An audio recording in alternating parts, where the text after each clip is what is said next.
ነው ዛሬ አንዱ በደንብ ማነሳው በጣም የምትገርመኝ ልደቱ የምትባል ሰውዬ ምላስ ሰው እድል ከተሰጠው መድረክ ካገኘ መናገር የሚችል በጣም ብዙ ኢትዮጵያ ያለ ለክብሩ ሲል የተጨነቀ አንተ እንደ እንቁራሪት ነህ።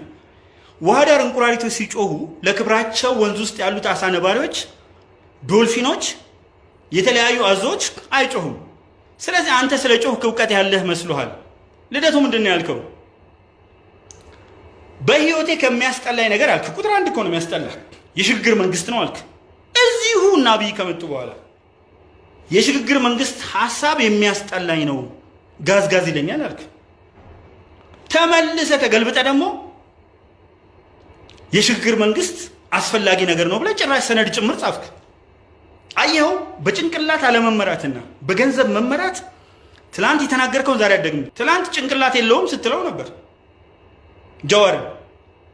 በስሜት ሰውን ማነሳሳት ነው የሱ ችሎታ ስትለው ነበር። እዚህ ሀገር እኮ ነበር። እዛ ጋር ሄደህ ግን ጀዋርን ልታመልከው ትንሽ ነው የቀረ። ልታመልከው 86